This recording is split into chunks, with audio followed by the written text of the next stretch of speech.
I'm going to show you a background technique using your aqua markers and some normal, this is just sea salt. You can use table salt, you could use salt in a grinder, but that's what we're going to use. So I picked two colours. I've got yellow here, that's from the primary collection, and I've got peacock blue, and that's from the nature collection. You can choose any colours you like. I've picked these two colours just to give, because they're quite vibrant, and also yellow and blue when mixed obviously makes green, so I might get some green as well. So that's given me three colours really. So I'm just going to go ahead on my glass mat. This is a glass mat I'm using here today.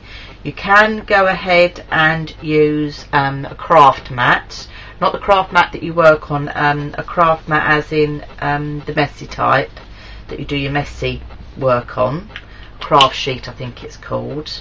We're going with some yellow now.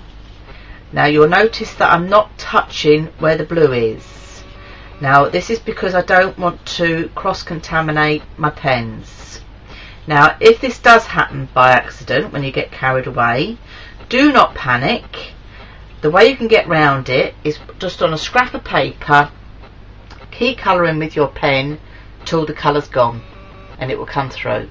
Okay, so try, you know, don't panic about it, but try to avoid doing it if you like. And then in a spray bottle I've just got some water, so I'm just going to spray that all over, and you can see the aqua markers are starting to move about now. And then with some watercolour cards, just going to lay that on top and just rub with my fingers, because underneath the aqua marker colour and the water are going to mix. And then I just lift that off and you've got a nice colour there. I've got a piece here that hasn't taken. I can just go ahead and add some more. It's not a problem at all, and that's the beauty of these backgrounds. They're customed, so you can do what you wish with them. So we'll just mop up this mess now, and then I'm going to lay my paper down on the glass mat, and I'm going to spray again with a bit more water because I want to get it nice and wet, and then I'm going to sprinkle over the top with my salt. But as I say, you can use any type of salt you like, so just experiment with different salts that you have in your kitchen cupboard at home. And then what I like to do is to give it another spritz with water to really get it activated.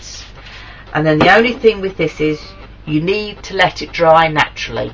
You can't force dry this, it does need to dry naturally. So this is where you need to set this aside. It will take about an hour. If you leave it overnight, even better, and then we'll come back and see the effect you get with it. The salt technique ones we did are now dry. They've had a good hour plus to dry. If you let them dry overnight, it's even better. And now we're going to brush off the salt to see what effects we have.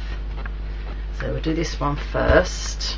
You will find it will cling to your paper, and sometimes it's quite nice when you even leave it on. You've got a different texture if you're doing card, and at the end of the day it's salt, so it's not going to go off. But I'm just brushing it off. Do this over a pot or something, you'll get crystals everywhere. I find with the rock salt that I've used, the longer you leave it to dry, you'll see, hopefully if it comes out on camera, but you get like a nice glistening shimmer on the paper, which is lovely. So it gives it another technique. It looks like you've used mica on there. So really nice technique to use. So this has had a good couple of hours, I'd say. Still a bit stuck to it. So that's the first one. I hope you can see that effect on there. So you get that nice mottling and the colours mix, and it's a bit like petrol on there. It's sort of created some different colours, but I can see that it's also glistening with the rock salt, and I don't think the camera will pick that up at all. But when you do your own at home, you'll see that if you use rock salt like I have. So I'll just do the other one that we did as well. This one hasn't had quite as long, I don't think, to dry. It still feels a bit damp, so I might have soaked the paper on this a bit too much.